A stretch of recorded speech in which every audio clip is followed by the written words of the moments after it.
When I go on Grindr, because I do go on Grindr, because I'm old but I'm not dead.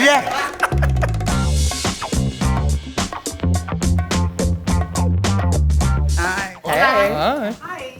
Today you will be hearing a series of hot takes, some from you all and some from the staff here at Them.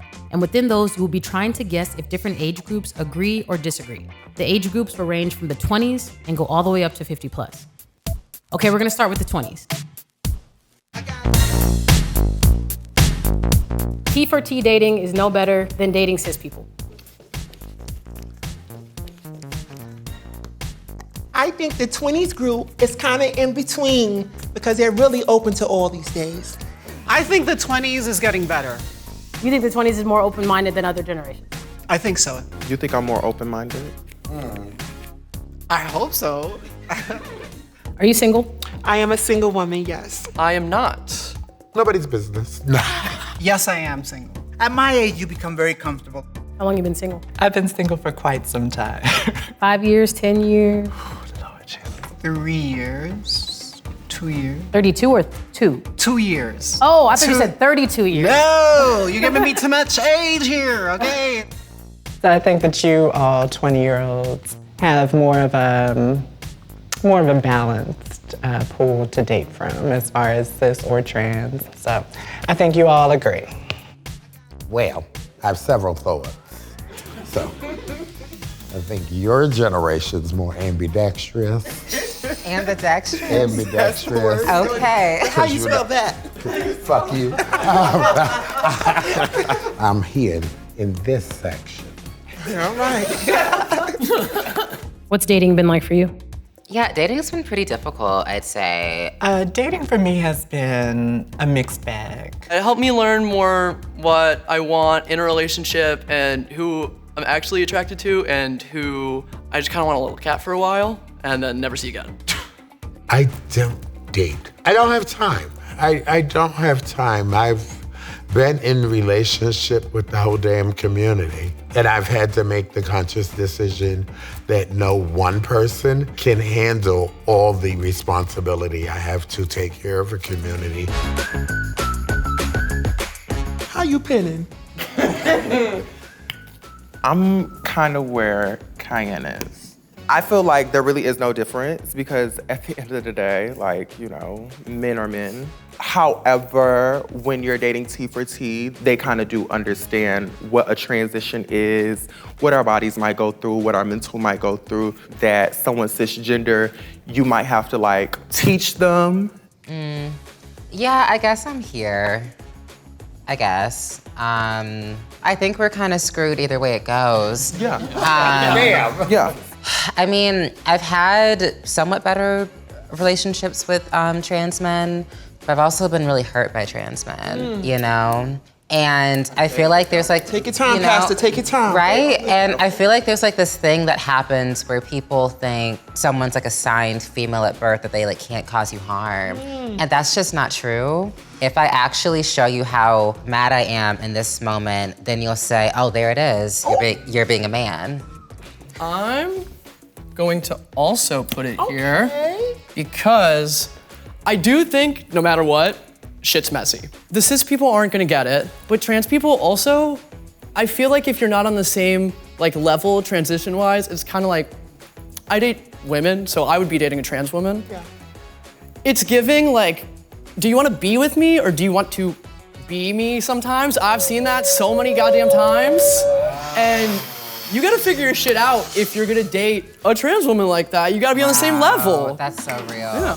T for T dating is no better than dating cis people. I have never dated a trans woman. So I have thought about it recently, but it's not something that I ever really focused on. But it's not something that I'm close to now. Attraction is attraction. I prefer men that are strictly and only attracted to trans women. Why you gagging? Okay. I feel the chaser of it all gets a little exhausting. I'm going to put it as disagree. I feel as if chasers really just want the taboo of it all. Not my cup of tea. I want someone that doesn't just want me because I'm trans. Do you think chasers are okay? Yeah, I love chasers. Hi, chasers. Never. Unless you come with a dollar bill and a check, no. Chase me all you want until you catch me. I think the chasers, I don't think they're good or bad. I think chasers are people who just haven't really made peace with the expansiveness of their sexuality. Once they make peace with that and they realize that trans people are human beings, I think then they possibly could actually have a worthwhile relationship with a trans person. I feel like if you are a man interested in Nakia, you're gonna have to chase me regardless. So since we're knee deep in Chaser Valley, I think the 40 girls are really used to being like fetishized. Like I'm in my 20s and I'm over being fetishized. Yeah, so I'm gonna say agree. Hope I'm not wrong on that. Hope. Yeah, I'm gonna say that you all don't just want someone who solely wants you because you're trans. I don't know, I feel like the older girls have always told me to like not be about that life. So I'm gonna say that y'all disagree. Well, I'm 30. Should I go before Cayenne? watch you, bitch. In the cock and balls of it all. I think because usually tranny chasers wind up being trans women. I think y'all disagree. I think 40s is not really on the side of wanting that kind of communing, but disagree. These are the people who pioneered in Backpage spaces. That's right. So I think the 40-year-old girls, because of their history and legacy, I would say it is in the middle. I do think if you identify as a trans woman and you identify as heterosexual, I do believe you want a man who dates just you. And I put you right in the middle. Think that the younger that they are, the more that they enjoy men that date them for being women. I think that for me, I'm always leery of anybody who professes to be only one thing, because to me, that's usually like a red flag that like, disagree. I do prefer men that have experienced being with a trans woman, because I don't like going through the questions of and through the whole process of beginners. Introduction. Yeah, I don't have time to be a school teacher. I rather have a man who is knowledgeable, but I'm also not closed-minded. So I'm in the middle. Do y'all think that like trans attracted means chaser? Or do you think someone who's trans attracted cannot be a chaser? Absolutely not. If you're attracted to trans, you don't have to be a chaser. So your hot take was, I prefer men that are strictly and only attracted to trans women. Yes, most definitely. Why is that your hot take? It arouses me to think of a male that is attracted to me as a female, exactly as I am. The best place to find a date is a mediocre dive bar. Oh no, sister, it's us the spooky ones. Boo! I'm gonna say disagree. I'm feeling y'all want something bougie. You want more class. Dive bar ain't got that. How do you define a date? Chardonnay and a great restaurant. Getting to know someone. That was a funny ass question. I define a date as going out with someone with the intention to learn about the person. I don't just want to sit in some like Italian restaurant for hours while you tell me how you hate your marketing job. That's so boring. So I don't know if it's a generational disconnect or a cultural disconnect, but I actually do not know what a dive bar is. Doesn't sound like something y'all would like to go to. I mean, Cayenne definitely would not do that, okay? Oh, wow. So that's not your tea at all. Like, you want some fine dining. So here's the thing. I don't think the girls who are 50 plus believe in mediocre. I believe if they're still here at 50 plus, they are not looking for mediocre, they're not sniffing for a mediocre, that's just not their ministry, unless they're a chaser. Because trans women can be chasers too. I believe that, that's not what you're looking for. And I think they're more glamorous than that. So I'm going to be the contrarian, and I'm going to say that I agree. In your 50s, like, you are more open-minded, but you also realize that you're not going to go to the steakhouse every night. And so I think that to find a date that it is more of an option as a 50-year-old woman or 50-plus-year-old woman. I prefer and have always preferred elegance. I would never go to a dive bar unless I'm out of town in a dark club all alone by myself. Then I dive right in there. Right. So. My first dive bar was when I met Demaria De La Renta, the guy that was patented off for the movie 6 Degrees of Separation. Second dive bar I met the manager of Better Days, who wound up being my boyfriend. The third dive bar was 96 West, where I met Shaka Khan and Sylvester. Yes. The fifth dive bar, my uncle owned, called Andre's on 125th Street, the first black trans bar in New York, or drag queen bar in New York. So, in fact, today, right now, there are many little dive bars in New York for a girl to go to. And so I would say, I'm here. Yes. Yeah. Gagging at you. I know. Gagging at you. There's a little raunch here. I know. Which hot take was yours? The dive bar one. Why do you think most people disagree with that? I mean, dive bars are gross, but like, that's half the fun. So I think they're first averse to just like the ickiness of it, and then they're like, wait, hold on. I could be icky though. So it fits. Hella disagree. Why hella? In my lived experience, meeting anyone at the bar is cursed. That's not meant to go outside of the bar. Maybe the back alley, but it's not supposed to go further than that. I was actually really gagged that Cayenne was still going to dive bars. The whole entire time she was like, girl, I'm thinking about going to a dive bar right now, bitch. Like, that gagged me. I don't know what people perceive. And what do you perceive to be a dive bar? Polyamory is mostly just messy.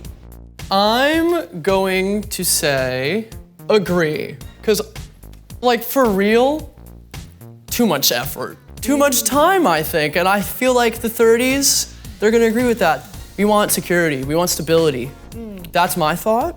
Okay, so the word of the day, class, is hypocrisy. And this is why. I feel like the 30s generation is actually kind of the ones who kind of like started the catalyst for this whole polyamory thing. Wake that tea up, why? I feel like people in their 30s are more so in a place where they can explore things such as polyamory because they're in a more stable place that someone in their 20s might not necessarily be able to explore, although we do. Huh. Now, here's where the hypocrisy comes. Spell it. M-O-J-O.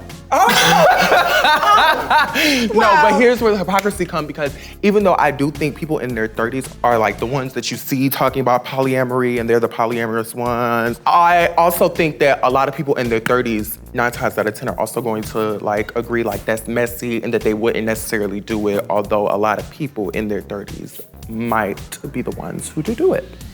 Well, I believe that it's too complicated. So we're hypocrites and we're messy. Got it. 30s, I'm holding it down for us, baby. You see the silhouette. So why'd you feel like it was being nailed to the cross? I was the only 30s representative here. And if you watch closely, they were coming for my gig. They weren't coming for my era or generation. They were coming for me. I was nailed to the cross. I think that the 30s would disagree. Oh, okay. About 10 years ago or so, you know, it's when all the big craze of like the Sister Wives was on TV and all of this and all that when y'all were in your 20s. So now that y'all in your 30s, now I feel like y'all settle into it and are really owning it. Come on, mother, what's the thoughts? Messiness here. So, here we go. I'm gonna put it right there that way. You never know. You never know. I feel like you personally... Take me out of the equation, honey. You are very much about the 90s, the early aughts, and they weren't about all this polyamory, yada yada. So I'm gonna say you're here, that it is messy. that 30-year-old, 30 group think it's messy? I would say Black women on average would say that polyamory is messy. Okay.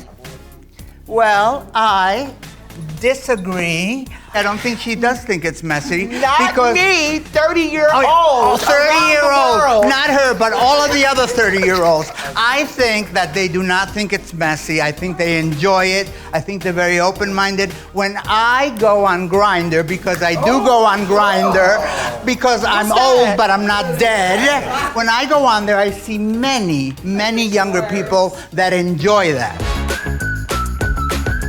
I would say Orange disagree.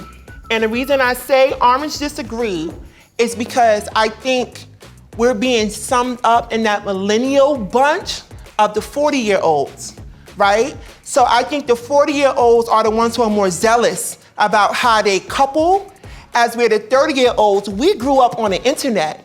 So we understand that most of our parents were in poly relationships and had no clue. So we're the truth seers, my generation. So I think we're more open to it. We don't think it's messy. Polyamory is mostly just messy. Agree. Disagree. Well, it's bullshit and messy. I was going to say agree before this, and I'm kind of in the middle about it now. I disagree because everyone has a different version of it. So to put it under one umbrella, I think it's unfair. I love to see different perspectives. I love to be challenged. I'm an Aries. We love a battle. Do you think it's important to have these types of discussions? Why or why not? I think it's very vital to have these types of discussions because a lot of trans women live in isolated areas or they just have isolated lives where, you know, like they're really only being told one thing. It brings people's awareness into a better place and it broadens people's minds and it brings people into our world. You have your opinions. You pretty much know how the world thinks today. I think as a trans woman, because we have gone through so much in such a little time, it's always like a blessing for you to even see like trans women who made it to the age that those two like ladies have made, and even Giselle, because the life expectancy for trans women is lower. So like just being able to be in their presence is a blessing. Well, it has to be for a niche market because I think some of these conversations should never be in the, bird's eye view of the world who's already judging. I think by being so free, we're also targeting ourselves in a time when things are about to get a little sketchy for us. I think these conversations are important and need to be documented. At the same time, we need to have niche audiences for this. Every era has their rules. What the younger 20-year-old generation taught me today is that rules are meant to be broken and reinvented. And what the older generation taught me today is that their rules has helped them navigate and survive this far. So I think all of that together really made a very compelling conversation and it really helped me feel grounded in who I am as a woman.